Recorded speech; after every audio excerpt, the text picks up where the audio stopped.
c'est lui demander qu'elle intercède pour nous, par sa médiation maternelle, pour qu'elle intercède pour notre humilité. Est-ce que nous supplions Dieu pour recevoir de lui l'humilité? Est-ce que nous supplions Marie pour qu'elle intercède pour nous, pour qu'elle soit comme la mère de notre humilité, pour que l'humilité naisse en nous et grandisse en nous? Pour Marie d'être notre mère, d'être la mère de Jésus-Christ, d'être la mère de l'Église, d'être notre mère à tous, d'être la mère de la vie de Jésus-Christ en nous, c'est d'être aussi la mère de notre humilité.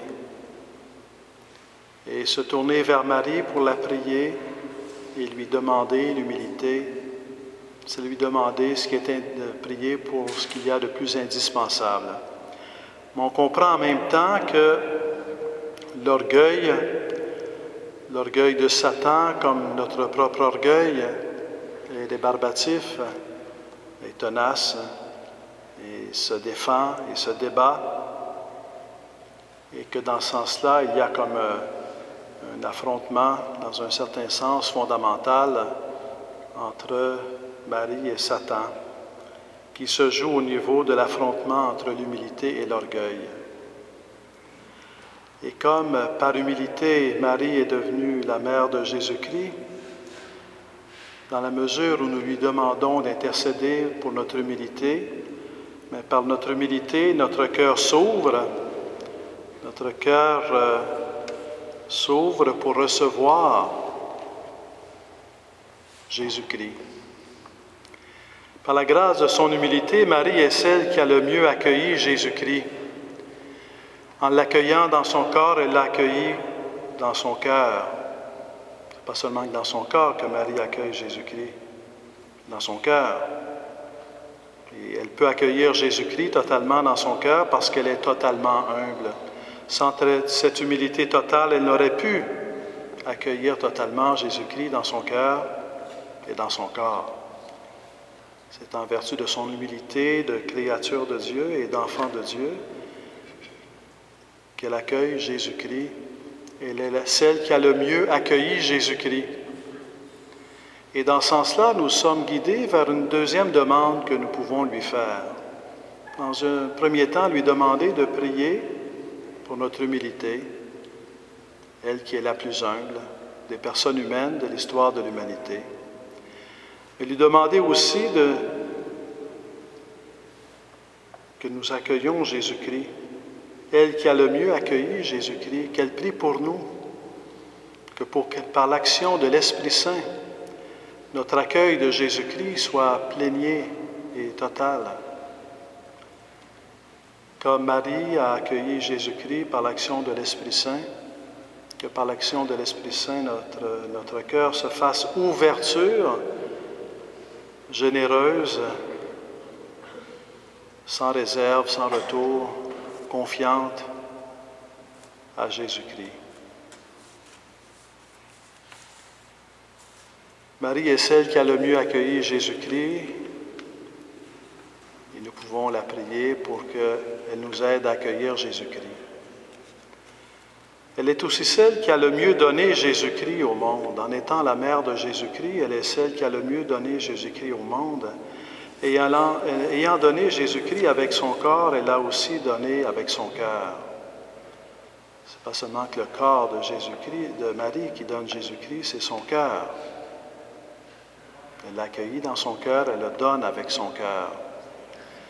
En étant celle qui a le mieux donné Jésus-Christ au monde, nous pouvons également lui demander que nous apprenions à donner Jésus-Christ à notre tour au monde.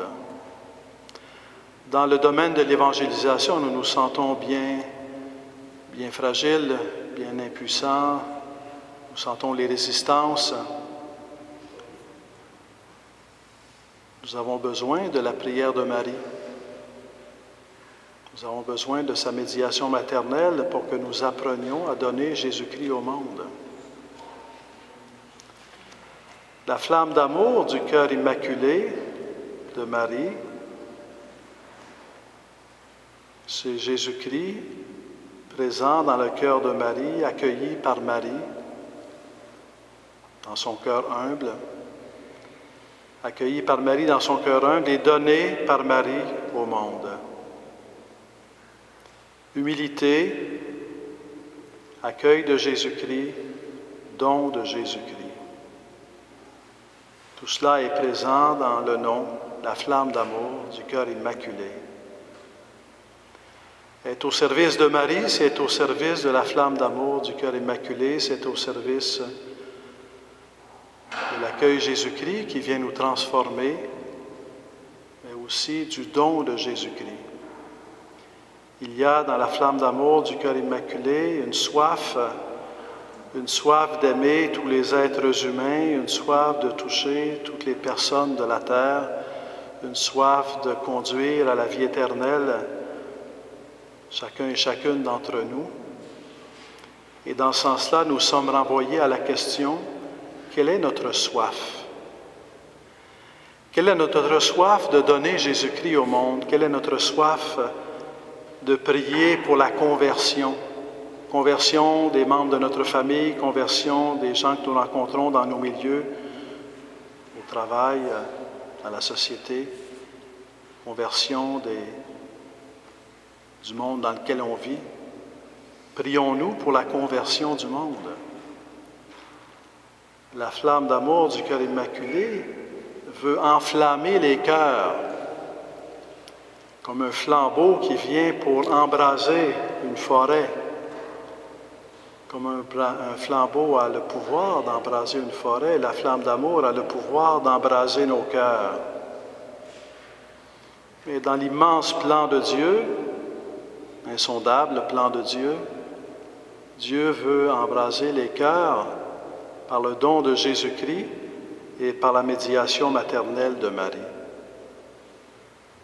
Alors, que demandons-nous à Marie? Lui demandons-nous l'humilité. Lui demandons-nous d'accueillir Jésus-Christ au plus profond de notre âme pour qu'il nous transforme, qu'il fasse de nous un enfant de Dieu, déjà, maintenant et pour l'éternité. Lui demandons-nous qu'elle nous apprenne à donner Jésus-Christ. Lui demandons-nous comme personne personnelle, lui demandons-nous comme famille, lui demandons-nous comme Église, comme paroisse. C'est notre mission. Accueillir Jésus-Christ dans l'humilité et le donner au monde pour la vie du monde, pour la vie éternelle.